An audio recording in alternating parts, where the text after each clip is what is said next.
My name is Sarah, and I am 26 years old.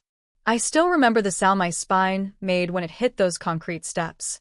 A wet crack that echoed across my parents' backyard while 40 people watched in stunned silence. The day my brother's harmless prank left me unable to move my legs. The day my parents told me to stop being overdramatic while I lay paralyzed on their new patio, begging for help. They had no idea that their denial would make them accessories to a felony. If you've ever been gaslit by your own family during a medical emergency, if you've had your pain dismissed when you needed help most, let me know where you're watching from, hit that like button, and stay for the story of how an MRI scan turned my parents into criminals and changed my life forever. What they saw on that scan made my mother faint and my father hire 3 lawyers. It proved that while I was lying there unable to feel my legs, desperately asking for an ambulance, they weren't just being neglectful. They were being cruel. And in the eyes of the law, that made all the difference.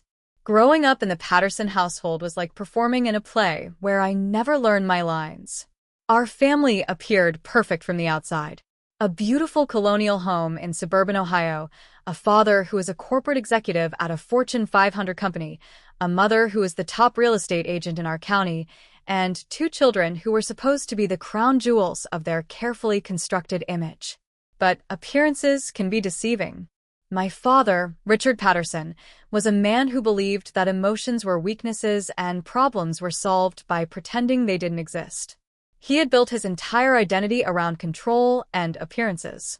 In his world, if something made the family look bad, it simply wasn't allowed to be true. My mother, Linda, was equally invested in maintaining our perfect facade. She spent her days staging other people's homes to sell their dreams, and she treated our family the same way. Everything had to look immaculate, function smoothly, and never, ever cause embarrassment. Then there was Marcus, my older brother by 2 years. He had spent his entire life as the golden child, the son who could do no wrong. Athletic, charismatic, and charming to outsiders, Marcus learned early that he could get away with anything as long as he maintained his perfect image in front of our parents. And then there was I, the family scapegoat. Every family needs someone to blame when things go wrong, and I filled that role perfectly. When I was 8, Marcus dared me to climb our treehouse during a thunderstorm. When I fell and broke my arm, my parents lectured me about making better choices while Marcus got ice cream for trying to help his clumsy sister. At 14, Marcus thought it would be hilarious to put super glue on our toilet seat as a prank. I ended up in the emergency room with chemical burns and a severely bruised tailbone. My parents told me to stop being such a drama queen and grounded me for provoking your brother. When I was 19 and in college, one of Marcus's friends assaulted me at a party. When I called my parents crying, asking for support, they asked what I had been wearing and why I had been drinking. They were more concerned about the embarrassment of reporting it than they were about what had happened to me. By the time I graduated from college, I had learned that in my family, my pain didn't matter. My experiences weren't valid, and my voice didn't count. So I moved 3 hours away and built a life there, and it did. For 2 years, I had maintained a careful distance from my family. I worked as a graphic designer, lived in a cozy apartment with my boyfriend Jake, and was making real progress in therapy, learning to trust my own experiences again. I came home for Christmas and maybe one other holiday per year, staying just long enough to fulfill family obligations before retreating to my safe space. Then came the phone call that changed everything. "Sarah, honey, you simply must come to Marcus's engagement party," my mother announced without even saying hello. "Family is everything, and your brother specifically asked for you to be there." I felt that familiar knot form in my stomach. "Mom, I don't think that's a good idea. Things have been tense between us, and—" "Stop being selfish for once." My father's voice cut through. He had taken the phone from my mother. "This is an important milestone for your brother. You will be here." My therapist had specifically advised against attending family gatherings until I felt stronger in my boundaries. Jake had offered to come with me for moral support, but I knew that would just create more drama. Part of me, the part that still desperately wanted their approval, wondered if maybe this time would be different. Maybe Marcus getting engaged had matured him. Maybe my parents were ready to see me as an adult. I compromised with myself. I would go for exactly 2 hours, bring a gift, say congratulations, and leave. I booked a hotel room because I refused to stay in my childhood bedroom where I always felt like that powerless kid again. I packed my anxiety medication and prepared an exit strategy. The party was scheduled for Saturday, June 15th at 2 p.m. It was going to be a backyard barbecue to show off the new concrete patio and pool area my parents had just finished. About 40 guests were expected, mostly Marcus's friends and my parents' social circle. As I drove those 3 hours back to my hometown, I practiced the techniques my therapist had taught me. Deep breathing, grounding exercises, and reminding myself that I was an adult now with the power to leave if things became uncomfortable. I had no idea that in less than 4 hours, leaving would no longer be an option. I arrived at exactly 2 p.m., timing my entrance to coincide with the peak of the party when it would be easier to blend into the crowd. The backyard looked like something out of a home and garden magazine. The new concrete patio was impressive, with wide steps leading down to the pool area where a professional-looking cake table had been set up. Marcus was holding court near the grill, beer in hand, surrounded by his usual group of friends from high school who had never quite grown up. When he spotted me, he broke away with that trademark smile that had charmed teachers and gotten him out of trouble his entire life. "Little sis, look what the cat dragged in," he announced loudly enough for everyone to hear. The hug he gave me was too tight, lasting too long, a physical reminder that I was in his territory now. "Congratulations, Marcus," I managed, handing him the gift bag I'd brought. "Where's Emma? I'd love to meet her." Emma turned out to be genuinely lovely, a kindergarten teacher with kind eyes who seemed almost as uncomfortable with Marcus's friend group as I was. We chatted near the house while Marcus regaled his audience with increasingly loud stories about his college football days. By 3 p.m., Marcus was drunk. That's when things started to shift. He began telling what he called funny family stories, each one designed to humiliate me for the entertainment of his friends. "Oh man, you guys remember when Sarah thought our house was haunted?" he called out, gesturing dramatically with his beer bottle. "She was like 12, right? Kept complaining about weird noises at night. Turns out I had hidden speakers in her room, playing ghost sounds. She didn't sleep for weeks." The crowd laughed while I felt my cheeks burn. What Marcus didn't mention was that the sleep deprivation had triggered my first panic attacks, leading to months of therapy that my parents resented paying for. "And get this," Marcus continued, encouraged by the laughter. "She used to wet the bed until she was like 10 years old. Mom had to put plastic sheets on everything." This was completely false, but his friends ate it up while Emma looked uncomfortable. I felt that familiar mixture of rage and humiliation rising in my chest. "I think I'm going to head out," I announced, setting down my untouched soda. "What? "Already?" Marcus protested. "Come on, stay for the cake cutting at least. I got something special planned." Those words should have been a red flag, but I was too focused on my exit strategy to pay attention. The cake table was set up down by the pool, which meant I'd have to navigate those new concrete steps to get there. "Fine," I agreed. "But then I'm leaving." If I had known what Marcus had planned, I would have run. As I made my way toward the cake table, I noticed Marcus subtly positioning himself and several friends where they could get the best view. Someone had their phone out, which wasn't unusual for a party, but something about their anticipatory grins made me uneasy. The concrete steps were beautiful, wide, and professional-looking, leading down to the pool area, where the elaborate engagement cake waited. I was wearing dress flats with smooth soles, not ideal for concrete, but the steps looked perfectly dry. I placed my foot on the first step and immediately knew something was wrong. My foot shot forward like I was on ice, completely out of my control. The entire surface of the step was slick with something that wasn't water. I could hear Marcus shouting surprise from behind me as I realized this was his planned entertainment. But his prank had a fatal flaw. Instead of slipping forward into the pool like he'd intended, my body went backward. I tried desperately to catch my balance, arms windmilling, but there was no traction, no way to stop what was happening. I fell straight back onto the concrete steps. The impact was unlike anything I'd ever experienced. My lower spine hit the sharp edge of the second step with a sound I'll never forget, a wet crack that seemed to echo across the entire backyard. My head snapped back and bounced off the concrete with a sickening thud. For a moment, the world went completely white. Then black spots danced across my vision as waves of crushing pain radiated from my back. I couldn't breathe, couldn't make a sound, could only lie there staring up at the cloudless June sky. When I tried to sit up, nothing happened. When I tried to move my legs, there was nothing. No sensation, no movement, just a terrifying void where the lower half of my body should have been. "I can't move," I whispered, then louder. "I can't move my legs." Marcus was still holding his phone, still filming, but his expression had shifted from anticipation to confusion. "Come on, Sarah, quit being so dramatic. It wasn't that hard a fall." "I can't feel anything below my waist," I said, panic rising in my voice. "Please help me. Something's wrong." "Oh, for God's sake," my father's voice cut through the murmur of the crowd. "Get up, Sarah. You're making a scene at your brother's party." I can't get up. I was crying now, the terror overwhelming everything else. "Please, Dad, something's wrong with my back.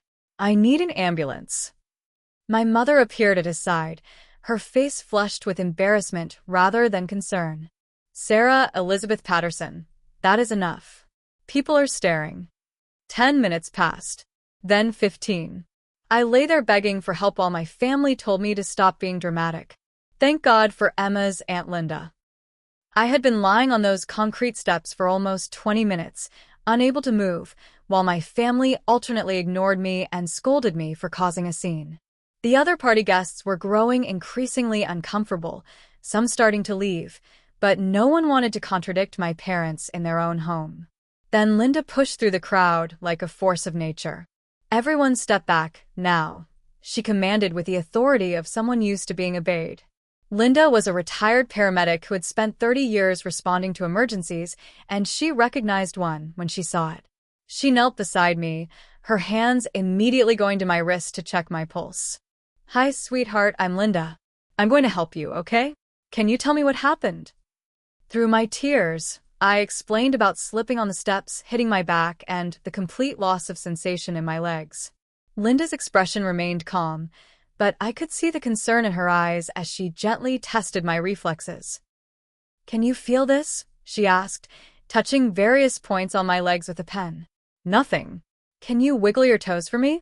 I tried. Nothing happened. Linda stood up and pulled out her phone. "I'm calling 911. "Now wait just a minute," my father protested, stepping forward. "You're overreacting. She just slipped. She'll be fine in a few minutes." Linda fixed him with a stare that could have frozen fire. "Sir, your daughter has all the signs of a spinal cord injury. Moving her could cause permanent damage. This is a medical emergency." While she spoke to the dispatcher, describing my condition and our location, she also examined the steps where I'd fallen. Her expression darkened as she touched the surface and rubbed the substance between her fingers. "This isn't water," she announced to the crowd. "Someone deliberately put oil or some kind of lubricant on these steps." All eyes turned to Marcus, whose face had gone from flushed to pale in seconds. "It was just supposed to be a prank," he mumbled, no longer meeting anyone's gaze. "I used cooking oil on the steps. I thought she'd just slip a little and fall into the pool. I didn't think. I was filming it for social media." The silence that followed was deafening. The paramedics arrived 12 minutes later, sirens wailing. As they carefully immobilized my spine and loaded me onto a stretcher, I heard Linda quietly tell them what she'd discovered about the oil on the steps. One of them made a call I'll never forget. "We need police at this location."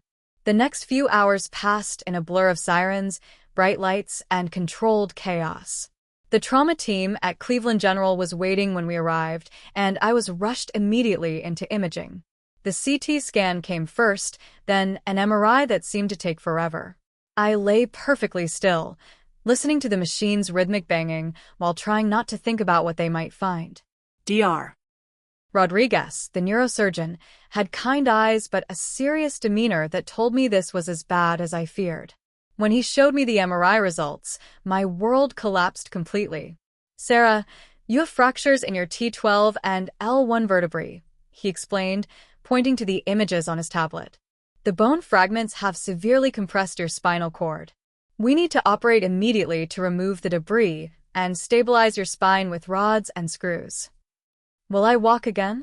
The question came out as barely a whisper. Dr. Rodriguez didn't give me false hope. "It's too early to know. The spinal cord hasn't been severed, which is positive, but there's significant damage. Even with surgery, you may have permanent mobility limitations." The 6-hour operation felt like a lifetime. When I woke up in the ICU, the first thing I tried to do was wiggle my toes. Nothing. That's when the detective arrived. Detective Martinez was a middle-aged woman with a no-nonsense attitude and a digital recorder. "Sarah, I need to ask you some questions about what happened at your brother's party." Through my pain medication haze, I told her everything. About Marcus putting cooking oil on the steps, about him filming the prank, and about my parents' refusal to call an ambulance despite my obvious injury. "We've already spoken with several witnesses," she informed me. "We also have your brother's phone, which contains video evidence of the incident and shows premeditation. He purchased the cooking oil that morning specifically for this prank." The legal wheels were already turning. Marcus was arrested that evening and charged with aggravated assault. But what shocked me more was what happened next. "Your parents are also being charged," Detective Martinez continued. "Failure to provide necessary medical assistance to a family member, child endangerment, and criminal negligence." In Ohio, when someone under your care suffers a serious injury and you deliberately delay medical treatment, that's a felony. My parents hired separate lawyers within hours, not to support me or take responsibility, but to protect themselves. They tried to claim they didn't know Marcus had sabotaged the steps, despite multiple witnesses hearing him confess. The betrayal cut deeper than any physical pain. While I lay in the hospital learning to navigate life with a spinal cord injury, my family was focused on one thing: avoiding accountability for what they had done to me. The legal proceedings moved faster than I expected. Marcus's lawyer advised him to take a plea deal when the prosecution presented the phone video showing him buying cooking oil that morning and joking with friends about his epic prank planned for that afternoon. He pleaded guilty to aggravated assault and was sentenced to 3 years in prison. My parents pleaded no contest to the charges against them, receiving 1 year of probation each, 500 hours of community service, and mandatory counseling for family dysfunction. The civil lawsuit was more complicated, but ultimately more satisfying. The homeowner's insurance covered $500,000 in medical expenses and damages. My parents were also ordered to pay an additional $300,000 from their assets, money that came from selling their perfect house and draining their retirement accounts. However, the most significant outcome was the restraining order that legally prohibited any of them from contacting me without my consent. Physical recovery was a different kind of battle. I spent 8 weeks in inpatient rehabilitation, learning to navigate the world from a wheelchair. The doctors had been cautiously optimistic. I did regain some sensation in my upper legs and could stand with leg braces for short periods. But the reality was clear: I would never walk normally again. Jake stood by me through everything. He learned to transfer me from wheelchair to bed, drove me to endless therapy appointments, and held me when the grief became overwhelming. When he proposed 6 months after my injury, sitting beside my hospital bed with tears in his eyes, I knew I had found the family I'd been searching for my whole life. Emma, Marcus's ex-fiancée, who broke off the engagement immediately after learning what he'd done, became one of my closest friends. She felt tremendous guilt about the whole situation, even though she'd done nothing wrong. Linda, the retired paramedic who saved my life, became like a second mother to me. These people showed me what a real family looks like. Not people who share your DNA, but people who show up when you're at your most vulnerable and choose to stay. A year after my injury, I received my first letter from Marcus in prison. He was in therapy, he wrote, finally understanding the damage he'd caused not just that day, but throughout our entire childhood. He didn't ask for forgiveness, just wanted me to know he was sorry. I wasn't ready to forgive him then. I'm still not sure I ever will be. But I no longer carry the weight of his actions as shame about who I am. Today, 3 years after Marcus's prank changed my life forever, I'm living in ways I never imagined possible. Jake and I got married in a small ceremony surrounded by our chosen family, people who see my wheelchair not as a tragedy, but as part of my story. I work as an accessibility consultant, helping businesses and organizations create inclusive spaces for people with disabilities. I speak at medical conferences about the importance of believing patients and taking their pain seriously. And twice a week, I visit the same rehabilitation center where I spent those difficult early months, mentoring newly injured patients who are where I once was. My parents moved to Arizona after selling their house. They tell their new neighbors that their daughter was in a terrible accident, conveniently leaving out their role in causing and worsening it. I hear these updates through distant relatives who don't know the real story. Marcus was released 8 months ago. He writes occasionally, always respectful of my boundaries, never pushing for a reunion. Maybe someday I'll be ready to hear what he has to say. Today is not that day. What I want you to understand is this. If your family dismisses your pain, if they call you dramatic for having needs, if your reality is constantly questioned and minimized, you deserve better. Your experiences are valid. Your pain matters. And there are people in this world who will believe you and stand by you. You just have to find them. I lost the use of my legs, but I found my voice. I lost my biological family, but I built a chosen family that loves and supports me. Sometimes the worst thing that happens to you becomes the catalyst for the best life you never knew was possible. Have you experienced medical gaslighting from family members? Share your story in the comments below. Let's support each other. And if this resonated with you, please like and subscribe for more stories of survival and justice. Remember, you are stronger than you know, and you deserve to be believed.